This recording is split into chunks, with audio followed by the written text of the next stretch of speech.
Mnogi vrtovi tokom zime izgledaju jednako, prazni su, sivi i potpuno ogoljeni.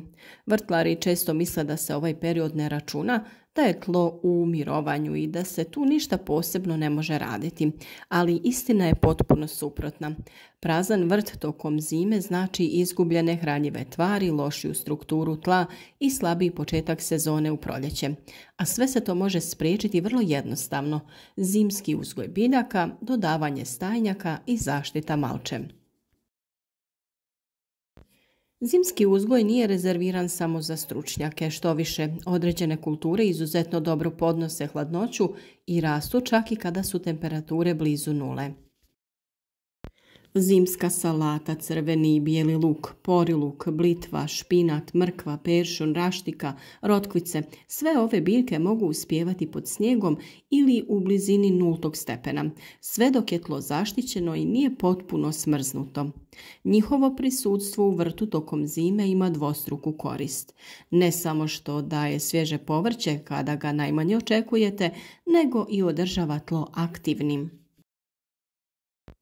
Zemlja u kojoj nešto raste, makar polako, nikada ne gubi život. Korijenje ovih biljaka razbija površinski sloj, čuva mikroorganizme aktivnim i sprečava da kiša i snijeg isperu hranjiva.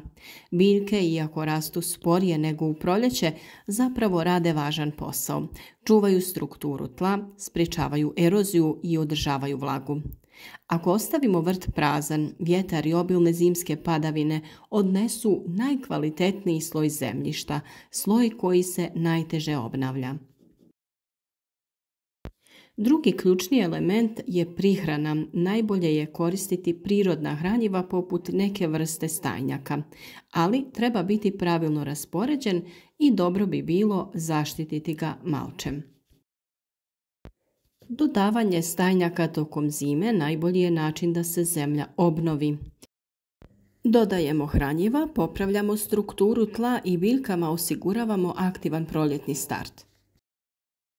S druge strane, debeli sloj malča od lišća, slame, sjena ili usitnjene trave stavlja se preko stajnjaka i tako pravi toplu, vlažnu i stabilnu mikroklimu. Pod malčem se odvija tiha, ali moćna transformacija.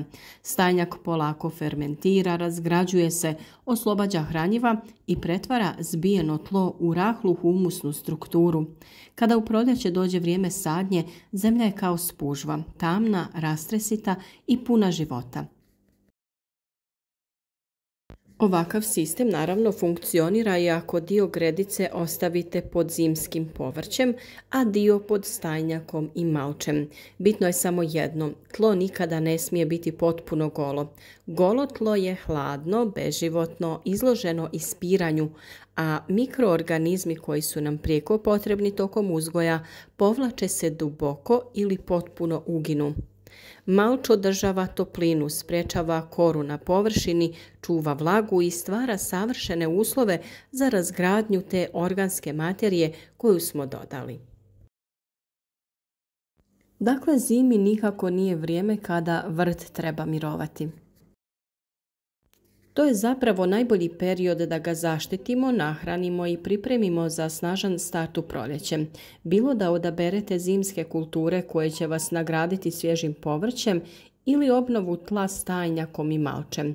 Sve je bolje nego ostaviti vrt prazan, jer vrt koji je aktivan i tokom zime, makar tiho i sporo, postaje jači, plodniji i otporniji čim stignu prvi topli dani. Mnogo je poslova koje možemo, ali i trebamo odraditi u vrtu tokom zime, a kako ne bi propustili ništa od tih poslova ni naših korisnih savjeta, družite se s nama i dalje na kanalu Proizvodnja voća i povrća. Na vrijeme vam dajemo upute šta, kako i kada raditi. Ne zaboravite na kompostiranje o kojem smo prije nekoliko dana govorili, jer sada je najbolje vrijeme za sakupljanje sastojaka koji će vaš kompost obogatiti, a vaše biljke u proljeće nahraniti.